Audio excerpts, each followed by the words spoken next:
Welcome to another episode of Behind the Dreamers. I'm Jennifer Loading, and we are talking to the achievers, the creators, the magic makers, and the dreamers. These are our friends. These are your friends, and they are living the extraordinary. Well, I'm so excited about my guest today. She's had an incredible journey in the world of sports and business, realizing the power of sports talk in her career. She teamed up with her brother to create last night's game, leveling the playing field for her friends by empowering them to dive into the sports conversation. Her career has been nothing short of remarkable, with experiences in male-dominated industries, including a role in a Major League Baseball team, with a Major League Baseball team. As a third-generation entrepreneur, she once circled the globe in an astonishing 58 hours and 37 minutes. Kind of cool. And she's no stranger to the international scene. She's a true master of small talk, bridging connections, and bringing people together. So I'm so excited to welcome her on. You're going to want to make sure you head over to Starter Girl so you can hear what she has to say over there. But before we get her on here, I do need to do a quick shout out to our sponsors.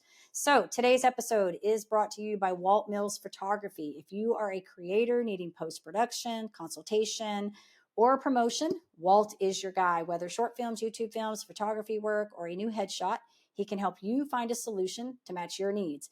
To learn more about Walt and his work, you're going to want to head over to photosbywalt.com.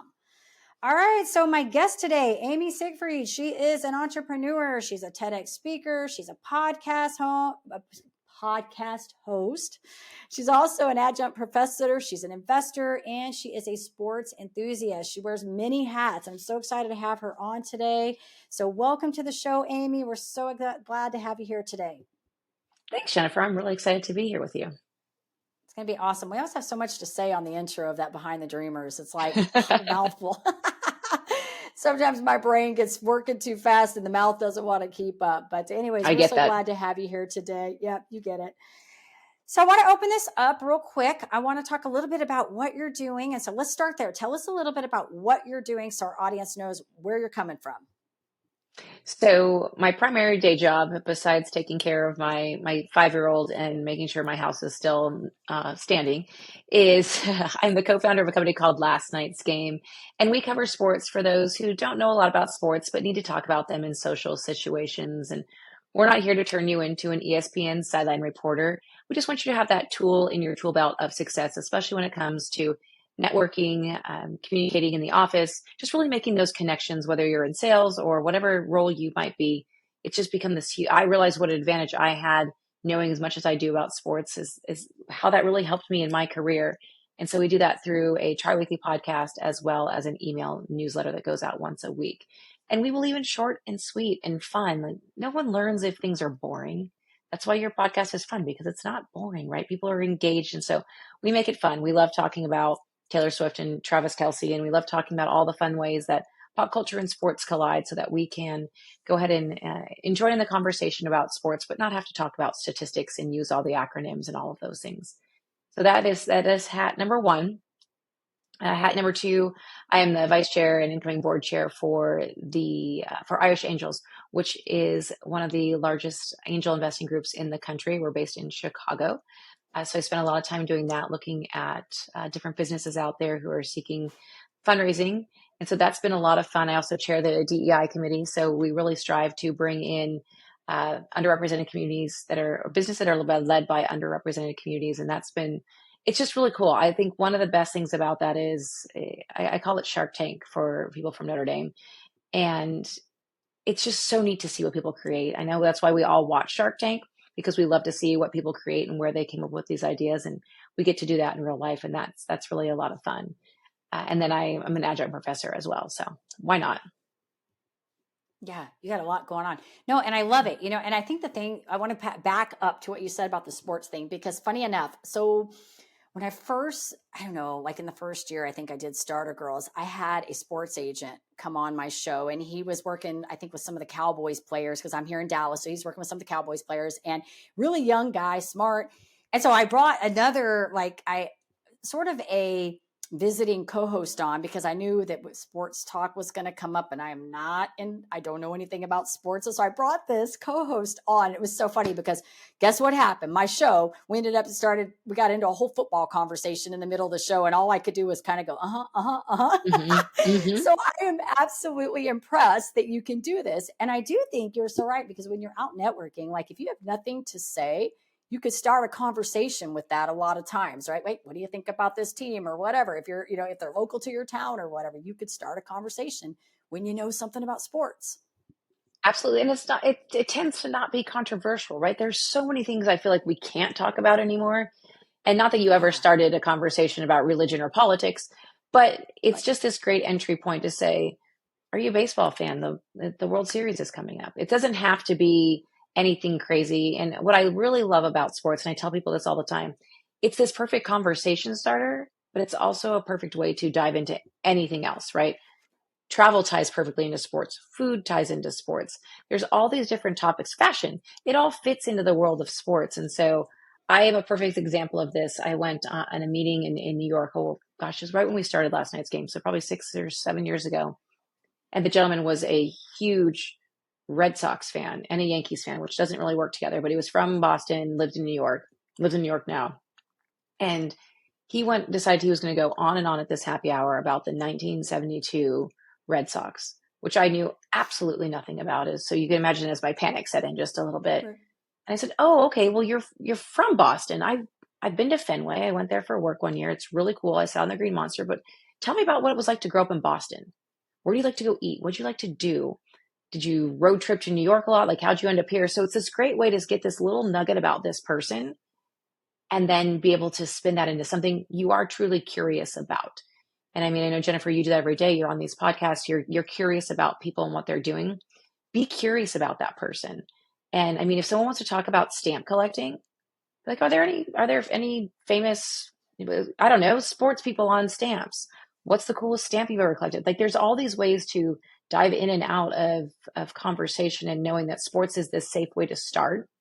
And if you know what's happening in the world, it's a great way to do so. And so I always look at that. There's stuff that's evergreen content. There's great ways to talk about things that are happening. But if you just know, I think Super Bowl is a great example, right? We all get excited about the Super Bowl, but all for different reasons. I personally Right. love the commercials. And so, everyone has that. So being able to have that little bit of conversation to know that the Super Bowl is coming up and what's your favorite Super Bowl commercial you've ever seen. It's a sporty conversation and it sounds like you know what's going on, but in all fairness, you don't have to talk anything about sports. You can talk about commercials and products at that point. Yeah. I like that you segued at the beginning when you merged into tell me about where you're from, that kind of thing. I think that's great. I think I feel like conversation really is about asking questions. It's about being Mm-hmm. curious and asking other people questions. And I learned something, I don't know where I heard this, that to work on being interested versus being interesting, right? And so when you focus on the other Mm-hmm. person, you ask questions, it really just opens the door to conversation. And then you can get into that dialogue, because naturally, if there are conversations, they're going to reciprocate and want to know, well, hey, tell me about this. And I do think, yeah, you're right, because then you can stay away from these topics that we don't want to get into, like what sports, I mean, not sports, excuse me, religion, politics. We don't want to be into that Right. stuff. And so it's Yeah. an easy way to get into.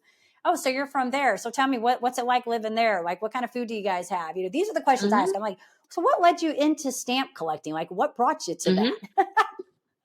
you, And you they know? all come out of these, right? You have to open the doors somehow. And I find that these Right. icebreakers, sports especially, is such a great way to do that, especially with a male colleague. I mean, I really found that I was able to, not that I ever tell anyone they ever have to assimilate to fit into a male culture, but in a workspace, but it does help to have that sort of just common language, if you will.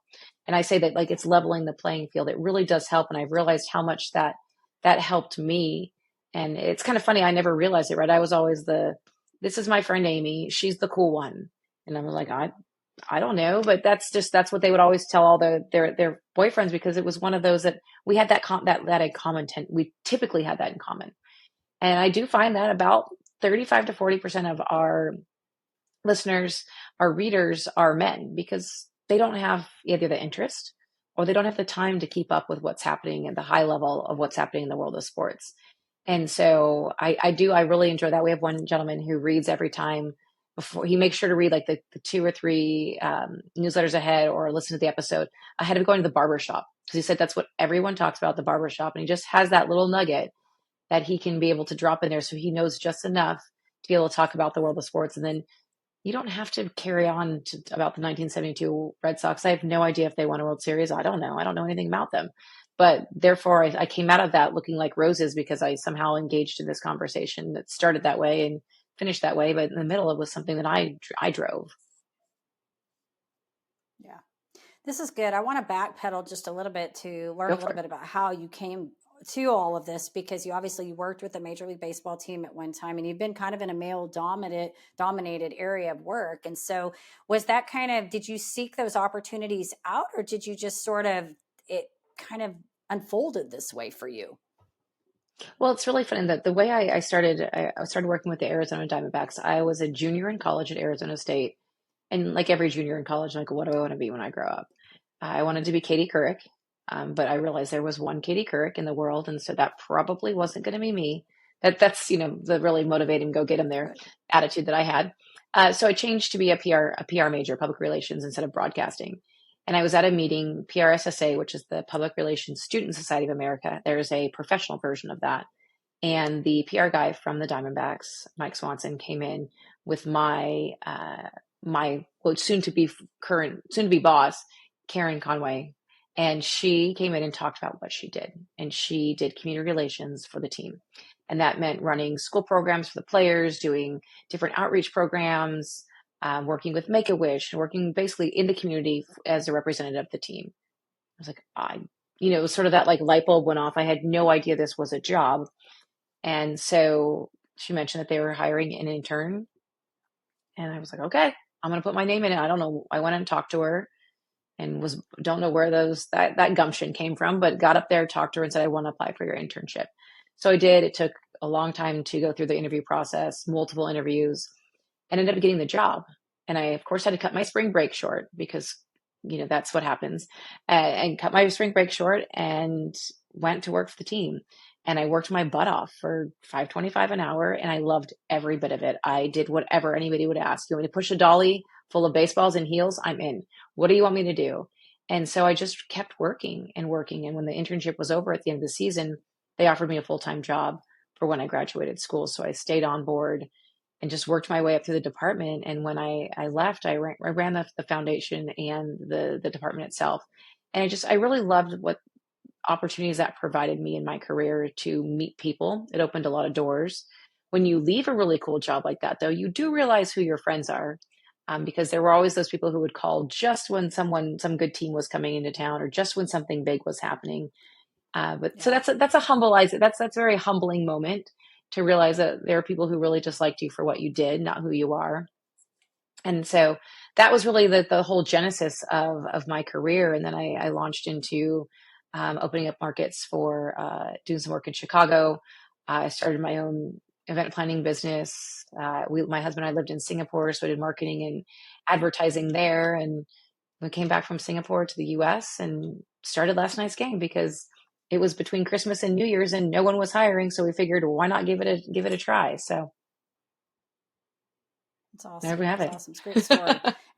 Yeah, and I no, and I think that's the best part of, I think people when they look at entrepreneurs, they oftentimes sort of get this idea that everything sort of just happened. Like it just you Mhm. arrive, you're there, right? They don't really know all the things, the journey that you had to go through. And I always say there's nothing linear about what we do. Everything overlaps, right? And if you were to look at where you first started in this area to where you are now, you might not see the connection. But if you look at all the stepping stones in between, then you'll see where everything's sort of connected to the next piece. And so I think that's what's so remarkable about these stories is the journey that people go through to get from where they started and where they ended up. And so one of the things I do want to ask you, because again, you started this business. I mean, you've done several things and you've obviously been in this, in the field for a little bit moving in here, but I'd love to know what was maybe one of the biggest struggles that you guys had to do coming up with this Last Night's Game, like when this all started, like maybe some hurdles that you had to overcome to get this up and running.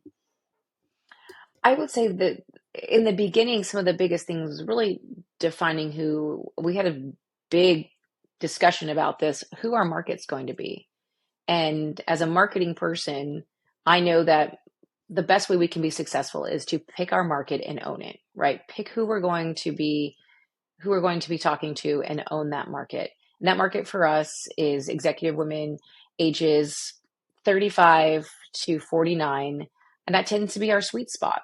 That tends to be those who realize the value of what we're doing. We decided to focus on women, and that's changed our trajectory. And that, I think, was a tension point, because we wanted to be all things for all people, and you can't. And I use the analogy of ladies' night, right? Just because it's ladies' night doesn't mean guys aren't going to show up, and doesn't mean that even the ladies who showed up knew it was ladies' night. It's just one of those. Everyone will evolve, and if people resonate with your content, they'll show up regardless. But if you have $100 to spend on marketing and advertising, you want to spend it on those people who fit your mold and you're most likely to be successful with. And so that, I would say, that would be a big tension point. That was challenging. I mean, just the purely setting up everything that you're doing is challenging. Coming from the corporate world where you had a legal department, you had an accounting department, you had a marketing department. Now you have my brain, and my brother works with me part-time. So you have 1.5 brains making all of this up, really, when it comes down to it. And you sort of figure it out. And what I loved about that, and what I love about what we do, is we're at the space where if we have an idea, we just do it. We're not meta. We're not trying to turn this giant cruise ship, right? We can be this nimble, great group that if something sounds interesting, if someone comes up and says, hey, I want you to do, I don't know, baseball trivias on Tuesdays. Okay, why not? That sounds interesting. I think we have the capacity to do it. Let's do it.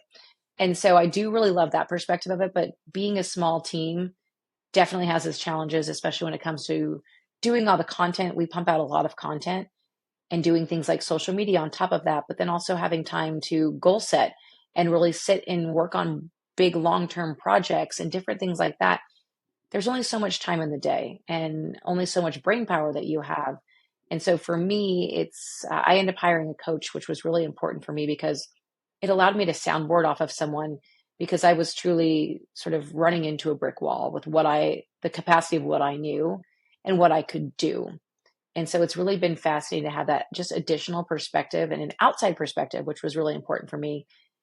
So that to me helped. But I would go back to one other big challenge we have is Scott and I were raised in the same household. So we have a lot of the same values.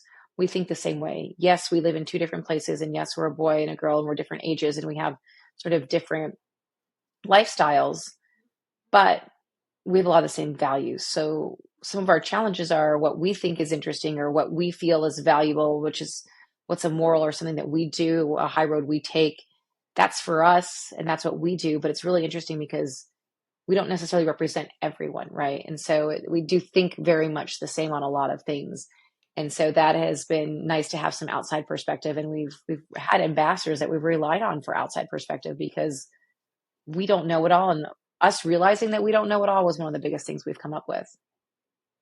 Yeah, that's good. Well, and I think that gets back to like kind of knowing your market, right? Like what you said in the very beginning, because I think for a lot of us, that is the biggest struggle, is trying to figure out who is our target audience. And again, yeah, we think, and I find this sometimes with new entrepreneurs that they want to cover like a large market, right? They think, well, if I go broader, get wider out, then I can have more areas to tap into. And no, you're really better off finding out who your market is and really targeting those people. Because the way I see this, it's kind of like selling, right? Like the way I would give this an example is just talk about programs, courses, right? Like if you have a $199 course versus a $9,900 course, right? Like these are going to be entirely different kind of people. And if you're trying to sell a $10,000 course to people who are wanting to pay $199 for a course, you're going to feel defeated. You're going to feel like you're wasting your time, your energy.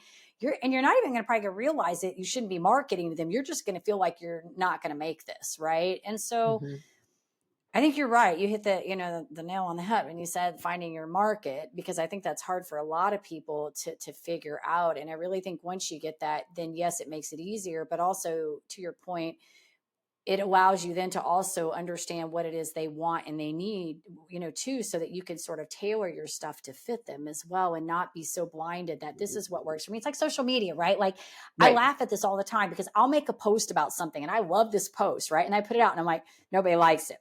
And then I'll go do another one that I'm like, I spent no time on, Like, it's just cheesy. It's awful. And then everybody likes it. And I'm like, Amy, I'm like, what the hell? What's up with What that? did They I like that miss? cheesy Yeah. thing. Like, I didn't put any brain power even into that one. That was like a no-brainer. And I'm like, what? No. Yep, that's it. But that's 100% true. And I think that's why, I mean, if you look at, there's a reason that TikTok and Instagram, that you're getting fed the content that you like, right? There's a reason they're doing that. They want to keep you engaged. And if you think about your product or your business as the same way, of feeding the stuff that you're providing to the people who want to watch it. Why waste why waste your abilities and your time on the people who don't want to watch it? They're here on the fringe. Sure, could you be selling, I don't know, a 401k to, like, but yeah, sure, you're going to be hitting these people, but the people who are 5 years old don't want it. And the people who are 65 and above don't need it. So it's like, you, sure, maybe the people who are 65 and above will buy or pitch in or do something for their people who are 30, their grandkids who are 30. Sure, that makes sense. But really, overall, your market is here. Don't sell to the fringe, because they may, sure, if they fall on, if they want to come in, they'll come in. But ultimately, stay in your lane. Just keep getting those cooking videos, and for me, like hair videos on TikTok, because I don't know how to do my own hair, hence the headband. And so keep feeding me those videos, TikTok. I mean, that's what I'm watching. My TikTok is littered with animals, Amy. Cats, cats, and No cats. pun intended. It's so funny because this is what I do. I don't get on there very often, but when I'm bored, I might like take a few minutes, and I'm like, all that comes up are animals, and so all I do is send TikTok videos to my kids, animals to my kids. That's all I do, and that's where they think they must know, because they just keep sending me more, so they They know, they do. right? They know everything about us. They're now we're going to be stocked with animal and 401k videos. Yeah. Exactly. You're right. I'm going to go in there and be like, dang it, Amy, I'm getting 401k videos in my feed today, and you're getting And ads cats for in ladies. yours. So fun, so fun. All right, so what if in this journey, because like I said, you're wearing many hats, you're doing incredible things, and I love it. You're an entrepreneur doing it all. I would love to know what you've learned about yourself in this whole journey. I've learned that I can't do it all. And I learned that I need to give myself some slack. So I would tell you, I learned that I went back to get my MBA. My son was 1.5, and it happened to be January of 2021, which we all know what happened there. And so that was a huge lift, trying to go to school with a child at home, and then also to work with my husband at home, sitting across the room from me. And I had to get noise canceling headphones because we were too loud. I mean, his phone calls are too loud. And so you're trying to navigate all this. And what I learned is, I came off of that MBA 18 months, and I was going for 18, 20 hours a day. Like, it was just, that was my whole day and my whole life. And so I rolled off to that. And it took me about 6 months to get back to where I was taking care of myself, that I was going to bed at a reasonable amount of time. And I was so much better when I slept. I was so much better when I worked out. I was so much better when I ate better. All these things, that I was actually a better performer by working less. And I don't mean that I'm, trying to tell you to work a 3-hour workday or something like that, but by giving myself that time to stop and decompress and get some sleep, it's made me such a better human and such a better worker, a better family member, a better coworker. And so for me, I realize that I can do more by doing less, if that makes sense. And that I really need to stop and invest in me. And one of the things I'm not good at is goal setting. I'm not good at stopping and doing research. Like, I know people who will sit and read all kinds of workbooks and different things. I don't do a good job at that. I'm just kind of the one who wants to action everything. And so I've realized that about myself, and I've really tried to define my calendar to give myself Friday afternoons to learn something new. Right now, I'm attempting to learn golf, which, when you're an adult trying to learn a new sport, it teaches you patience, because the first lesson I was like, this is dumb. I mean, I can hit the ball, but now I've learned all the rules. I have to putt. Like, I don't know if I'm going to make it. This is a big learning curve. And so, but I think that's so important for us to evolve and learn, but also give ourselves the time to evolve and learn, versus just going, going, going. Give yourself time to take a break, let your brain rest, go do something fun that's not work related. Go read a crap novel that has nothing to do with business, just so your brain can just be somewhere else for a little while, because those ideas start churning when you sleep. Your ideas start churning when you take a break and go see something different, go do something different. And I feel come back feeling so much more refreshed. Yeah, that's good. Well, and I would say learning golf, yes, you would have to have patience for that. I know I would, because it's kind of slow anyways, right? And Yep. you mentioned a Mm-hmm. few minutes ago, you're kind of an action doer, and I tend to be that way Yep. too. Like, I'm a person that like skims things and I just go to work. Like, I learn by Mm-hmm. doing. I can't sit and read things over and Yep. over and like keep thinking. I just like have to get in, dive in head first, and Mm-hmm. I'm going to learn, and I'm probably going to mess it up a few times, but then I'm going to figure it out along the way. Right. And so I would say, if Right. you're ever do golf, I'd probably be the same way you are. I'd really have to reel that patience in to I've do had it. the talk with myself. Yep. Be patient. Yeah, I think it's good though that you're talking about really carving that time out though for yourself, because I do think that's huge, and I think a lot of people take that for It's granted. hard. Yeah, it is. And I always go back to Stephen Covey's The 7 Habits of the Highly Effective, where he talks about, I don't know if you've read, that's one of my favorite books. He talks about the 4 quadrants and how we spend all of our time in the task oriented things that we have to get done, helping other people and wasting energy. But we spend very little time in the areas that involve our personal development and our self care. Mm-hmm. And that really is the most important thing, because when you take care of that, you are more efficient, right? Like you said, you get to work a little less. It's not that we're promoting that you only have 3 hour days, but when you show up differently, you are more effective at the work that you do in the time that you do it. So rather than Absolutely. spending 8 hours, right? 8 hours of a day with maybe 3 hours of that being wasted because you're piddling around, right? You come in, Mm-hmm. you work 4 hours and you're on it and you get it done. Mm-hmm. And it's kind of that scenario for anyone who's ever worked for a boss who says you have to be at your desk from 8 to 5. Do you know how much you get done from 8 to 5? Probably 2 or 3 hours work of work. But then you're screwing around because you're stuck there and you have nothing better to do. But if your boss said, and I had one boss who used to do this like right around Christmas time, she'd say, if you come in and get all your stuff done, you can go home. I would walk in that office at 8 a.m. with a 25 item to-do list. And I'd be out the door by noon. And if that was like, Yeah. you have to stay here 8 to 5, it would take me 6 days to do that 25 item list, because it would be like, I'm not really motivated. I don't need to get this done. But it's like, if I can get through and get things done. And I go back to the sort of that evolution. And I read this, I was in a store about 5 or 6 years ago, and it was like a t-shirt shop somewhere. And it had a sign on the wall and it said, evolve or die. And I just thought to me, like, that was it's a little morbid, but it's true, right? As we continue to, whether that's your business or whether that's you, continue to evolve, continue to learn. And I think about my father-in-law, who I love so much.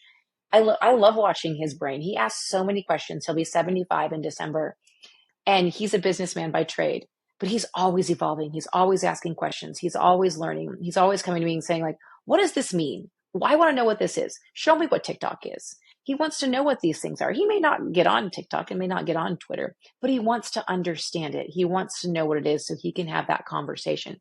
And I love that about him. And I think that is such a cool way to go about life, is just continuing to learn. Don't just shut up and say, I'm not going to try to figure out how this new iPhone works. I don't need it. I don't want it. I'm done. I'm just going to call it a day. I'm going to get out my jitterbug phone. Like, evolve and learn. And maybe you don't have to get it, but understand why people want it. What are they looking at? What are they doing? Understand what, those coming out of college. I mean, I look at it from evolution too. Like, well, younger generations have not been drinking as much as the generations before them. And I've had all these, people who are my age make comments, and I'm like, well, that's their choice. They want to go out and live a cleaner, live a fuller life, and that maybe is a little less cloudy, as spend their money elsewhere. And so it's like, why are they doing that? Ask the questions, learn, versus just making these assumptions. And so I just think that's so important for all of us as we continue, no matter what age we are, to continue to evolve, learn up, learn down when it comes from generational learning, but also ask. I know we've talked a lot about this previously, but like, be curious, ask questions, continue to evolve yourself and invest in yourself, whether that's an MBA or whether that's reading a new book or learning a new skill. So good. Good stuff, Amy. Thank you. I love it. Thank You're you. so right. All right. So this has been great. If our audience wants to get in touch with you, they may want to come check out the last night's game, see what that's all about. Maybe they want to follow you. Who knows? Reach out to you. Where do we want to send them?